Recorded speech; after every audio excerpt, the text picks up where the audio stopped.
नमस्ते दोस्तों। हाल ही में हमारे प्रधानमंत्री नरेंद्र मोदी जी और यूक्रेन के राष्ट्रपति वोलोडिमिर जेलेंस्की के बीच एक बहुत जरूरी फोन पर बातचीत हुई।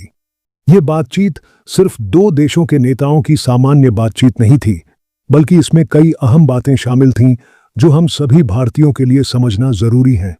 सबसे पहले हमें यह याद रखना होगा कि यूक्रेन और रूस के बीच पिछले काफी समय से युद्ध चल रहा है। यह युद्ध सिर्फ उन दोनों देशों को ही नहीं, बल्कि पूरी दुनिया को प्रभावित कर रहा है। ऐसे में भारत की भूमिका बहुत अहम हो जाती है, क्योंकि भारत दुनिया की एक बड़ी और प्रभावशाली शक्ति है। प्रधानमंत्री मोदी और राष्ट्रपति जेलेंस्की के बीच हुई इस बातचीत में मुख्य रूप से तीन बातें सामने आईं: शांति की अपील और भारत का पक्ष। प्रधानमंत्री मोदी ने जेलेंस्की से फोन पर बात करते हुए सबसे पहले शांति की बात की। उन्होंने साफ साफ कहा कि भारत हमेशा से ही इस युद्ध का शांतिपूर्ण समाधान चाहता है। भारत की यह नीति हमेशा से रही है कि किसी भी समस्या का हल लड़ाई से नहीं, बल्कि बातचीत और कूटनीति से निकालना चाहिए। प्रधानमंत्री ने जेलेंस्की को याद दिलाया कि भारत इस संघर्ष के शुरुआती दिनों से ही एक शांतिपूर्ण समाधान के लिए लगातार कोशिशें करता रहा है। भारत का यह रुख हमेशा से एक जैसा और स्थिर रहा है। इसका मतलब है कि भारत ने कभी भी किसी एक पक्ष का पूरी तरह से साथ नहीं दिया, बल्कि हमेशा शांति और बातचीत को बढ़ावा दिया। यह हमारी भारतीय संस्कृति और वसुधैव कुटुंबकम की भावना के अनुरूप है, जहां हम पूरी दुनिया को एक परिवार मानते हैं। प्रधानमंत्री मोदी ने जेलेंस्की को भरोसा दिलाया कि भारत शांति स्थापित करने के लिए हर संभव मदद देने के लिए तैयार है। यह एक बहुत बड़ा और महत्वपूर्ण बयान है, क्योंकि यह दिखाता है कि भारत सिर्फ दूर बैठकर तमाशा नहीं देख रहा है, बल्कि वह सक्रिय रूप से समाधान का हिस्सा बनना चाहता है। भारत और यूक्रेन के आपसी रिश्ते इस बातचीत में दोनों नेताओं ने सिर्फ युद्ध पर ही बात नहीं की, बल्कि भारत और यूक्रेन के बीच के रिश्तों को भी मजबूत करने पर चर्चा की।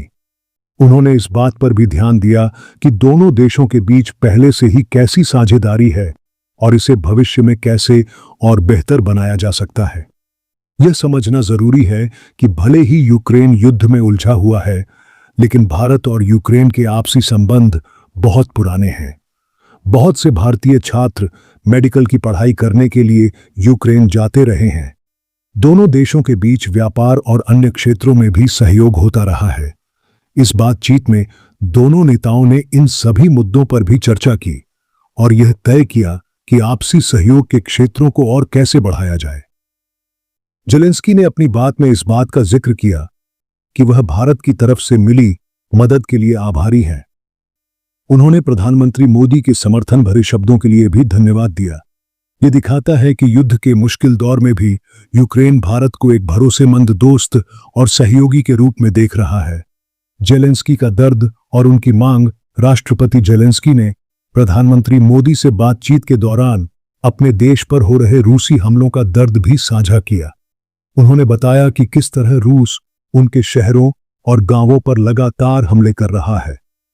उन्होंने खास तौर पर झापोरिजिया में एक बस स्टेशन पर हुए हमले का जिक्र किया, जिसमें कई लोग घायल हुए।